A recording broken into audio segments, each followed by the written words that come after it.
30-40 दिन में exam clear करना बहुत टफ होता है, कैसे इतना कंसिस्टेंट रह पाए? हमने बुक्स नहीं पढ़ी थी, हमारे नोट्स सब कवर करे थे। तो मैंने तो क्वेश्चन बैंक 3 से 4 बार पूरी सॉल्व कर ली थी, हर क्वेश्चन। तो मैंने जो क्वेश्चन लिखे थे ना, एग्जैक्ट वैसा ही कुछ क्वेश्चन आ गया था। 20% रिजल्ट रहा है, बहुत मुश्किल रहता है, क्या स्ट्रेटजी अपनाई थी आपने? तो ओनली कंसिस्टेंसी। जब बात आती है सीए एग्जाम क्लियर करने की ना, तो बोला जाता है पॉसिबल ही नहीं है 30-40 दिन में एग्जाम क्लियर करना। बट आज हमारे साथ जो देवी जी है ना, उन्होंने ये बात को सिर्फ थ्योरी नहीं रहने दिया, प्रूव करके दिखाया है मित्रों कि कैसे 30-40 डेज में फर्स्ट अटेम्प्ट में सीए फाउंडेशन क्लियर किया जा सकता है। Welcome Pihu Agarwal and many many congratulation यार, जो आपने ये शिद्दत से एग्जाम क्लियर किया है। ग्रेट पीहू, कहाँ से हो आप? हम छत्तीसगढ़ कोरबा से हैं। वाह यार, छत्तीसगढ़ से जो है वो पीयू आ रही है। पीयू, कब आप दिया था आपने बोर्ड का एग्जाम अपना?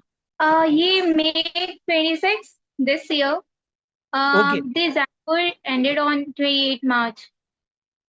आपका एग्जाम खत्म हुआ था बोर्ड का मार्च में, right? Yes, okay. sir। So Pihu, have you thought कि नहीं अभी तो यार मई अटेम्प्ट बहुत पास में है, होगा कि नहीं होगा? नहीं, एक्चुअली सर आपने मेरे को बोला था कि अगर हमने रजिस्ट्रेशन कर दिया, एग्जाम फॉर्म फिल कर दिया, पैसे दे दिए हैं, तो एग्जाम में बैठने में क्या प्रॉब्लम है। Right right.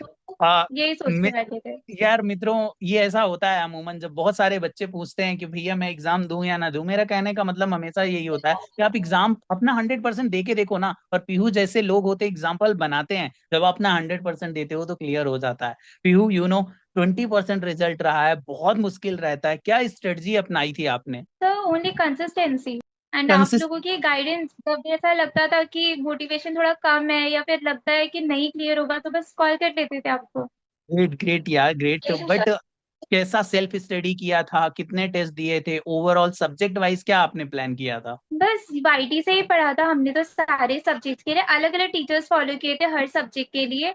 और टेस्ट सीरीज आपकी ली थी हमने, और बस उसमें जितने डाउट होते थे सुबह की मॉर्निंग वाली जो मेंटल सेशन होती थी उसमें पूछ लेते थे और टेस्ट देते थे। सारी टेस्ट नहीं दे पाए थे क्योंकि टाइम की प्रॉब्लम थी, डेज की। बोर्ड्स के बाद प्रिपरेशन नहीं हो पाई थी, तो शायद 3 टेस्ट दिए थे हमने बस। कितने टेस्ट दिए थे total, full syllabus?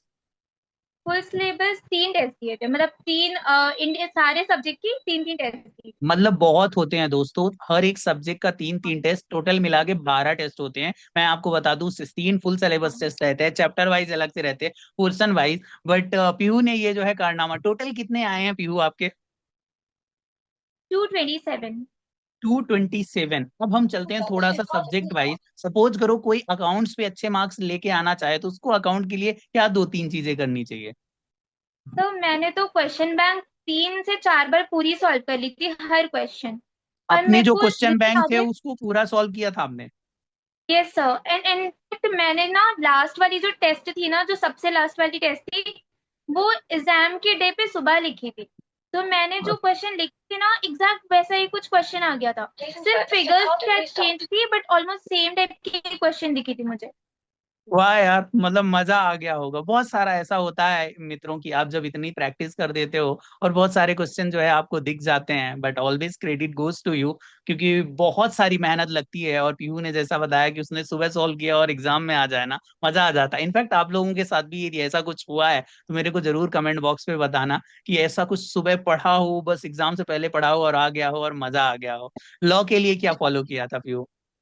Sir law के लिए मैंने 100% सिलेबस किया था। मेरे पास ज्यादा टाइम नहीं थी राइटिंग प्रैक्टिस की, तो वो एक जगह मुझे थोड़ा डर लग रहा था। बट या 100% सिलेबस, क्रिस्प नोट्स बनाई थी जो मैंने पूरी कंप्लीट कर ली थी 1.5 डेज में, अच्छे से रिवाइज करके। या नोट्स बनाना बहुत इंपॉर्टेंट है, मुझे ऐसा लगता है, क्योंकि 1.5 डे में आप बुक से गो थ्रू हो ही नहीं सकता बिल्कुल। तो बातों में मित्रों, पीहू ने बहुत बड़ी बात कही है कि आपको ना नोट्स बनाना बहुत जरूरी होता है। Once you make a notes ना, तो आप कंसाइज कर देते हो, वो 1.5 डेज बहुत अच्छी तरीके से टेकल हो जाता है और मजा आ जाता है। राइट। मैथ में क्या किया था पीहू? सर मैथ्स के लिए आपने मेरे को बोला था कि पूरा 100% तो हो नहीं पाएगा, तो वेटेज के अकॉर्डिंग हमें पढ़ना चाहिए। तो मैंने वेटेज के अकॉर्डिंग स्टैट्स का पूरा किया था, लॉजिकल रीजनिंग पूरी की थी, और मैथ्स की कुछ की थी, परम्यूटेशन कॉम्बिनेशन एंड ऐसा सब छोड़ दिया था हमने। मतलब एबीसी एनालिसिस के अकॉर्डिंग आप मैथ में गई थी? Yes sir. आपका मैथ था 12th में या नहीं था? हमारा 11th 12th में मैथ्स नहीं था।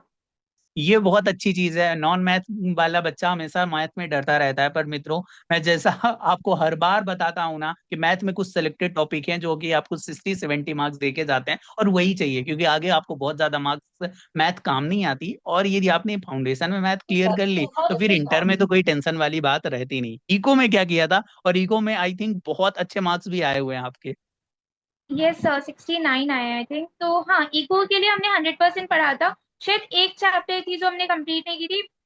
मुझे याद नहीं है वो कौन सी थी, बट हाँ एक चैप्टर हमने छोड़ दिया था क्योंकि वो हो ही नहीं पाया था एक्चुअली। खत्म हो गई थी हमारी टाइमिंग पढ़ने की अलग से एक्स्ट्रा। हाँ। तो 10th या 12th चैप्टर थी, तो हमने एक चैप्टर छोड़ दी, बाकी सबके बहुत अमेजिंग नोट्स थे हमारे पास। मतलब हमने ग्रेट बुक्स यार। देखी, हमने बुक्स नहीं पढ़ी थी, बुक रीडिंग ग्रेट। नहीं की थी। हमारे नोट्स सब कवर कर रहे थे, तो हमने 2-3 बार उससे गो थ्रू हुआ था। ग्रेट यार, ग्रेट, बहुत बढ़िया। जैसा पीयू तुमने बोला कि कंसिस्टेंसी बहुत मेंटेन करके रखी, 5 PM क्लब में थी। सर हम नाइट आउलर थे, हमसे सुबह नहीं उठा, अरे हम सोते ही वाह यार। 6 बजे थे सुबह के। अच्छा, 5 AM क्लब करके सोती थी। पर मेरे को बताओ इतना कंसिस्टेंट हाँ। कैसे रह पाई यार? बहुत मुश्किल होता है। 30-40 दिन में एग्जाम क्लियर करना बहुत टफ होता है, कैसे इतना कंसिस्टेंट रह पाई? सर वो मोहित सर ने वो बोला था, उनसे किसी ने पूछा था कि आप कितने घंटे पढ़ते थे, तो सर ने बोला था कि जितना टाइम मिलता था बस पढ़ते ही रहते थे। तो वाह बस यार। खाना खाते थे फिर उठते थे फिर पढ़ते थे, फिर खाना खाते थे फिर पढ़ते थे, ऐसा ही होता था। कभी कभी टेस्ट देने को मन नहीं पड़ता रहा होगा, उस टाइम पे मन को कैसे मनाती थी? मुझे अच्छा लगता था टेस्ट देना, इनफैक्ट मुझे ऐसा लगता था कि अगर 12th से ज्यादा हो पाए तो उतने ज्यादा टेस्ट दें।